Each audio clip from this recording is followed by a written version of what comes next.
నమస్తే. మనం రాశి ఫలాల్లో భాగంగా జులై మంత్ 2025 ఎలా ఉందో మనం చూద్దాం. జులై మంత్ కనుక మనం చూసుకుంటే ఈ మంత్ అంతా మనకి ఆషాఢ మాసంతోనూ లాస్ట్ వీక్ వచ్చేటప్పుడు మనకి శ్రావణ మాసంతో ఉంది. ఈ జులై మంత్లో కొన్ని ముఖ్యమైన విశేష పర్వదినాలు కూడా ఉన్నవి. అవి ఎలాంటి రాశి వాళ్ళైనా సరే ఖచ్చితంగా మిస్ అవ్వకుండా మీకు తగిన విధంగా గనక ఆ విశేషమైన దిశల్లో పూజలు కనుక చేసుకుంటే చాలా బాగుంటుంది. అందులో ముఖ్యంగా ఫస్ట్ మనకి వారాహి నవరాత్రులు జరుగుతూ ఉన్నవి. ఇవి మనకు వచ్చేటప్పుడు జులై 4th వరకు ఉన్నాయి. ఆల్రెడీ కనుక ఎవరైనా కనుక స్టార్ట్ చేసి ఉంటే స్టార్ట్ చేయండి.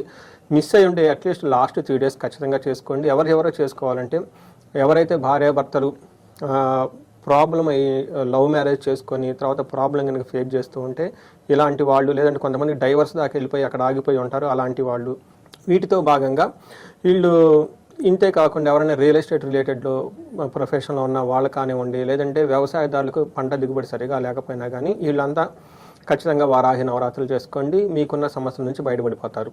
ఇంతేకాకుండా గురు పూర్ణిమ ఉందండి జూలై 10th. ఈ రోజు కూడా గురు గోచారంలో కానీ జన్మ జాతకంలో గురు సరిగా లేకపోయినా, ఎవరికైనా గురువు మహాదశ నడుస్తూ ఉన్నా కానీ ఆ రోజు మీకు విద్య నేర్పిన టీచర్లు కానివ్వండి, గురువులు కానివ్వండి, లేదంటే మీరు ఆశ్రమాలు కానివ్వండి, మఠాలు కానీ విజిట్ చేయటము, శ్రీకృష్ణుని యొక్క గుడిని మీరు దర్శించుకోవటం కనుక చేస్తూ ఉంటే మీకు ఈ గురు గ్రహంలో ఉన్న దోషాలన్నీ తొలగిపోయి చక్కగా వృద్ధి చెందుతారు.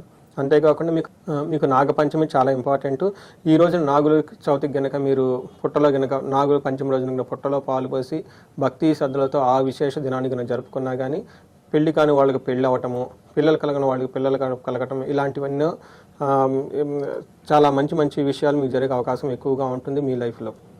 సో మనం ఈ మేషరాశి ఫలితాలు చూసుకునే ముందు ఇందులో ఉన్న నక్షత్రాలు కనుక మనం చూస్తే అశ్విని 1, 2, 3, 4 పాదాలు, కృతిక 1 పాదం, భరణి 1, 2, 3, 4 పాదాలు అంతా మనకి మేషరాశిలో ఉంటారు. పేరు బలంగా మనం చూసుకుంటే వీళ్ళకి చూ, చే, చో, లాలి, లు, లే, ఆ నక్షత్రాలంతా కూడా మనకి మేషరాశిలో ఉంటారు. గ్రహస్థితి బట్టి కనుక మనం చూసుకుంటే జులైలో ముఖ్యంగా 2 గ్రహాలు మారుతూ ఉన్నాయండి. ఒకటి సూర్యుడు, రెండోది శుక్రుడు. ఈ సూర్యుడు 3వ ఇంట్లోంచి 4వ ఇంట్లో వెళ్ళటం వల్ల మిక్స్డ్ రిజల్ట్ ఉంటుందని చెప్తారు. శుక్రుడు చాలా మంచి యోగ్యతను ఇచ్చే పొజిషన్లో ఉన్నారు. ఇప్పుడు మనం గ్రహస్థితి కనుక మనం చూసుకుంటే వీళ్ళకి సూక్ష్మ గోచారం, లఘు గోచారం అన్న కాన్సెప్ట్ ప్రకారం కనుక చూసుకుంటే జులై మాసం అంతా వీళ్ళకి అగౌరవం జరిగే సంఘటనలు ఎక్కువగా ఉంటుంది. మీకు ధనం రావాల్సింది రాదు, అలానే కూడా మీకు విపరీతంగా ధనం అయితే ఖర్చు ఏమీ కాదు. ఓవరాల్గా కనుక చూసుకుంటే ఫైనాన్షియల్గా చాలా బెనిఫిట్ ఉంటుంది, మంచి ప్రాఫిట్ ఉంటుందని మీరు తెలుసుకోవచ్చు. మనం సూర్యుని యొక్క స్థితి కనుక మనం గమనిస్తే గోచార రీత్యా సూర్యుడు 3వ ఇంట్లో ఉండి 4వ ఇంట్లోకి షిఫ్ట్ అవడంతో ఫస్ట్ 15 days మీకు చాలా పాజిటివ్గా ఉంటుంది. తర్వాత మీకు కొంచెం ఆటంకాలు ఎదురయ్యే అవకాశం ఎక్కువగా ఉంటుంది. మనకు మహర్షుల సంస్కృతంలో ఏం చెప్తారంటే వీళ్ళకి అంతఃక్లేశ గృహఛద్రం సౌఖ్యహాని భోజనం ప్రయాణే విఘ్నమాప్నోతి చతుర్థే రవి సంయుతే అని మనకి శాస్త్రాలు వివరించారు. దీని ప్రకారం అంతఃక్లేశ అంటే మనసులో ఏదో ఒక విచారం పట్టడం, ఇంటిలో భయం గొలిపే సంఘటనలు జరగటం, సుఖంగా లేకపోవటము, సుభోజనం భోజనం టయానికి చేయకుండా ఉండటం, ప్రయాణాలు కనుక చేస్తే ఆటంకాలు వచ్చే అవకాశం ఎక్కువగా ఉంటుంది. ఇదంతా మనకి సూర్యుడు 4వ ఇంట్లో 15th తర్వాత ఉండటం వల్ల జరిగే పరిణామాలు అని అనుకోవచ్చు. అదే సూర్యుడు మనకి 10th హౌస్లో దృష్టి ఉండటం వల్ల ప్రొఫెషన్ రిలేటెడ్ మ్యాటర్స్లో చాలా చక్కగా బాగుంటారు, మంచి అచీవ్మెంట్స్ ఉంటుంది. ప్రమోషన్లో జాబ్లో కనుక ప్రమోషన్స్ వచ్చే అవకాశం, లేదంటే ఒక మంచి హ్యాపీ న్యూస్ అనే అవకాశం కూడా మీకు ప్రొఫెషన్లో చూపిస్తూ ఉంటుంది. ఈ ప్రకారంగా సూర్యుడు కనుక చూసుకుంటే మీకు మిక్స్డ్ రిజల్ట్ ఇస్తున్నారు అని మనం చెప్పుకోవచ్చు. అయితే నెక్స్ట్ మనం చెప్పుకోవే ప్లానెట్ కుజుడు. వీళ్ళకి మీకు 5వ ఇంట్లో ఉండటం వల్ల ఇది సరైన అంత యోగ్యతని ఇవ్వదు. మనకి కుజుడు వచ్చేటప్పటికి మీకు కొన్ని ప్రతికూలమైన పరిస్థితుల్ని కలిగిస్తూ ఉంటారు. అవేంటో చూద్దాం. ఫస్ట్ మనకేం చెప్తారంటే దేహ జాడ్యం, మనస్తాపం, కాలాతిక్రమణ భోజనం, దురితం కర్మలాభచ్చ భౌమే పంచమ సంస్థితే అని మనకు సంస్కృతంలో మహర్షులు చెప్తారు. దీని ప్రకారం ఏమంటే దేహ జాడ్యం అంటే శరీరంలో ఆరోగ్యము, తాపము, అకాల భోజనము, పాప పనులు చేయుట, శత్రుబాధలు, ఇలా శారీరకంగా బలహీనత కలిపి మనస్తాపం గురే అవకాశం ఎక్కువగా ఉంటుంది. కుజుడు 5వ ఇంట్లో ఉండటం వల్ల పిల్లల విషయంలో కూడాను, లేదంటే పెద్ద పెద్ద పనులు, స్ట్రాటజీస్ లాంటివి ఏమైనా ఫ్రేమ్ చేయాలంటే ఇట్లాంటి విషయంలో కూడాను మీకు కొంచెం ప్రతికూలంగా ఉండే అవకాశం ఎక్కువగా ఉంటుంది. ఈ విషయాల్లో కొంచెం జాగ్రత్తగా ఉండాలి. వీటితో పాటు ఓవర్ ఎక్స్పెండిచర్, ఖర్చులు విపరీతంగా పెట్టే అవకాశం ఎక్కువగా ఉంటుంది. ఇంపల్సివ్ బయింగ్ అంటే మీకు అవసరం లేకపోయినా కానీ ఏదో ఒకటి వృధాగా కొనుక్కునే అవకాశాలు ఎక్కువగా ఉంటుంది. కొంచెం జాగ్రత్తగా ఉండటం ఎంతైనా అవసరం. అయితే మీకు శుక్రుడు రెండో ఇంట్లో ఉండటం వల్ల మంచి లాభాన్ని తీసుకొస్తున్నారు మనం చెప్పుకోవాలి. శుక్రుడు రెండో ఇంట్లో ఉండటం వల్ల ఏమవుతుందంటే మన మహర్షులు ఏం చెప్తారంటే కుటుంబ సౌఖ్యం, ఆరోగ్యం, స్త్రీ శ్రల్లాపం, యశత్కరం, దేహ సౌఖ్యం, వస్త్రలాభం, ద్వితీయ స్థానకే భృగుర్ దేశేత్ అని మనకి చెప్తూ ఉంటారు. అంటే రెండో ఇంట్లో శుక్రుడు ఉండటం వల్ల మనకేం చెప్తారంటే కుటుంబం అంతా సౌఖ్యంగా ఉంటుంది, ఆరోగ్యం చక్కగా ఉంటుంది, తర్వాత మంచి కీర్తి ప్రతిష్టలతో కలిగి ఉంటారు, దేహం అంతా సౌఖ్యంగా ఉంటుంది, షాపింగ్ చేసుకొని మంచి మంచి బట్టలు కొనుక్కొని చక్కగా నీట్గా డెకరేట్ చేసుకొని హుందాగా డిగ్నిటీగా ఉండే అవకాశం ఎక్కువగా ఉంటుంది. అంతేకాకుండా 8th హౌస్లో దృష్టి ఉండడంతో టయానికి మంచి ఫుడ్ తింటారు, టైం అంతా చాలా మంచి ఆహ్లాదకరంగా గడుపుతూ ఉంటారు. ఈ ప్రకారంగా మనం చూసుకుంటే సూర్యుడు మిక్స్డ్ రిజల్ట్స్ని ఇస్తున్నారు, ప్రొఫెషన్లో బాగుంటుంది. కుజుడు మాత్రం కొంచెం ఇబ్బంది పెట్టే పరిస్థితుల్లో ఉన్నారు. శుక్రుడు మాత్రం మంచి యోగ్యతను తీసుకొని వస్తూ చక్కగా మంచి సపోర్ట్ ఇస్తూ ఉన్నారు మీకు అని మనం చెప్పుకోవాలి. ఇంతేకాకుండా నక్షత్ర ప్రకారం కనుక మనం చూసుకుంటే వీళ్ళకి అశ్విని, భరణి, కృతిక 3 నక్షత్రాలు ఈ రాశిలో ఉంటారు.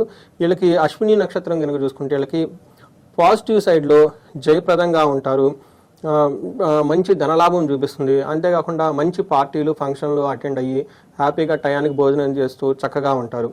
ఛాలెంజెస్ కనుక చూసుకుంటే వీళ్ళకి ధనహీనత, బంధనము అని మనకు 2 చూపిస్తూ ఉంటుంది. ధనహీనత అంటే టయానికి డబ్బు సరిగా లేకుండా ఇబ్బంది పడే అవకాశం ఎక్కువగా ఉంటుంది.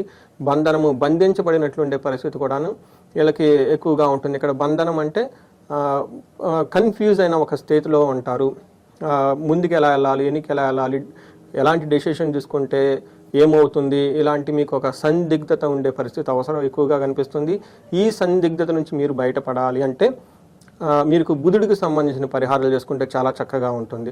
భరణి నక్షత్రం వారికి పాజిటివ్ నోట్స్లో కనుక చూసుకుంటే వీళ్ళకి జయప్రదంగా ఉంటుంది, ధనలాభం చక్కగా ఉంటుంది. వీళ్ళు కూడాను బంధించబడినట్లు ఉండే పరిస్థితిలో ఉండే అవకాశం ఎక్కువగా ఉంటుంది. కృతికా నక్షత్రం చూసుకుంటే వీళ్ళకి ఐశ్వర్యవంతంగా ఉంటుంది, జయప్రదంగా ఉంటుంది, చక్కగా పార్టీలు, ఫంక్షన్లన్నీ అటెండ్ అవుతూ ఉంటారు. బంధనము, వీళ్ళు కూడా బంధించబడినట్లుండే పరిస్థితులు ఉండే అవకాశం ఎక్కువగా ఉంటుంది. కాబట్టి ఈ విషయాలను గమనించుకొని కొంచెం జాగ్రత్తగా ఉండటం ఎంతైనా అవసరం. అయితే వీళ్ళకి అశ్విని, భరణి, కృతికా నక్షత్రం కనుక చూసుకుంటే అశ్విని నక్షత్రం వాళ్ళకి స్త్రీ నాశనము, భరణి నక్షత్రం వాళ్ళకి బుద్ధి నాశనము, కృతికా నక్షత్రం వాళ్ళకి కార్యహాని, బుద్ధి నాశనం అని చూపిస్తూ ఉంటుంది.